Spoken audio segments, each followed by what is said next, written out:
की शुभकामनाएं। बाबा साहब के बारे में क्या जितना भी आप लिखेंगे, जितना उन्होंने संविधान में लिखा है, जितने पन्ने, उनके काम करने का ढंग और उनका हमारे जीवन में अधिकार देने का जो तरीका है उसे आप बयान करेंगे तो संविधान के पन्ने भी कम पड़ जाएंगे। इतना उन्होंने हमें छूट दी है, इतना हमें अपने आप को पूरा तरह से प्रूव करने का मौका दिया है। उनके लिए एक छोटी सी बात है बताऊंगी ताकि गलती ना कर सकूं।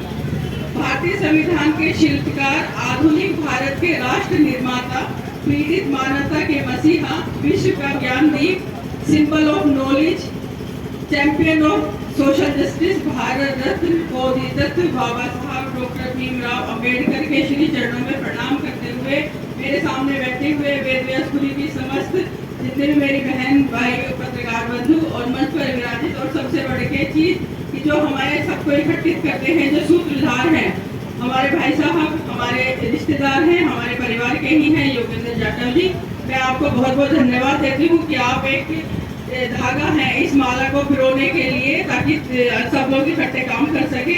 मैं आप लोगों के बीच में आई हूँ, हमेशा आती रहती हूँ जब भी मैं यहाँ रहती हूँ और मेरा सौभाग्य है कि मैं 2-3 बार के प्रोग्रामों में यहाँ आप लोगों के बीच में आ रही हूँ, आप लोगों से मिल पा रही हूँ।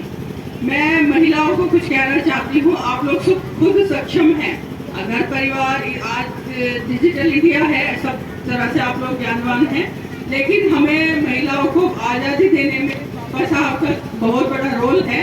और वो जो आज़ादी हमें मिली है इतने संघर्ष के बाद, पहले तो भारत आज़ाद हुआ, उसके बाद जब संविधान लिखने की बारी आई तो बाबा साहब ने पूरी रातें काले की हैं ताकि इस देश के नागरिकों को उनका समान अधिकार मिल सके। उसमें कुछ आरक्षण की बातें भी थी, कहीं जाति के लेके जाति आधार पर आरक्षण था और महिलाओं को जो विशेष अधिकार दिया गया है वो बहुत बड़ी चीज है। तो हम ये चाहते हैं कि जो हमें ये अधिकार एक हथियार मिला है उसका हम पूरी तरह से इस्तेमाल कर सके ताकि इस भारत में जो भी सांप्रदायिक ताकतें हैं जो एक दूसरे को आपस में लड़ाने का काम करती हैं उनका जो हम काट कर सकें, हम अपने आप को बढ़ा सकें, अगली पीढ़ी को आगे बढ़ा सकें। हम आज हैं कल नहीं होंगे, लेकिन हमारे बाद भी ये संसार उसी तरह से चलता रहे।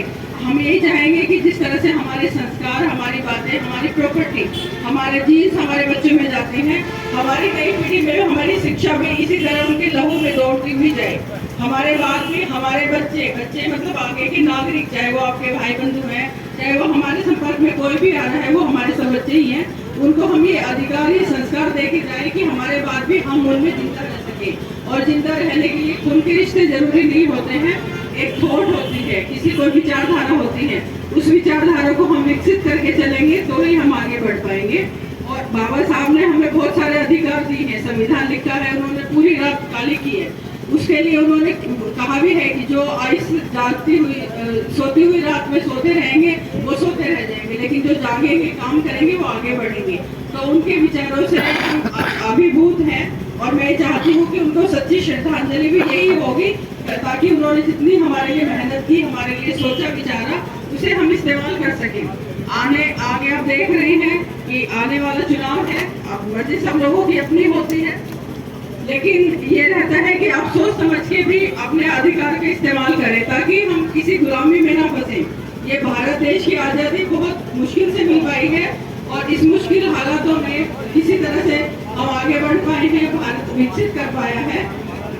तो इसको हम यथावत कायम रखें और यही कोशिश करें कि 26 तारीख को अपने आप को पूरी तरह से सोच विचार कर भी अपना फैसला करते रहें। मैं यही चाहूंगी कि जो हमारी महिलाएं हैं वो अपने आप को पूरी तरह से समर्पित और शक्ति के साथ अपने विचारों को आगे बढ़ाते रहें।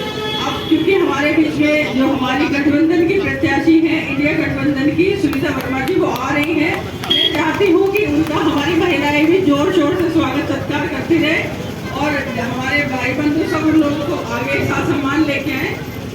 हमारी सुनीता जी पहले मेयर रह चुकी हैं और हम चाहते हैं कि अब हमारी जो MP साहिबा हैं, सांसद हैं, वो भी हमारी सुनीता जी की चलती रहे।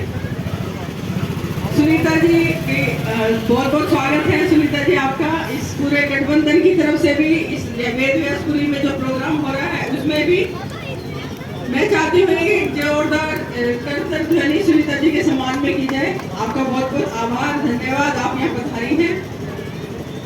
बाबा साहब डॉक्टर भीमराव अम्बेडकर अमर रहे।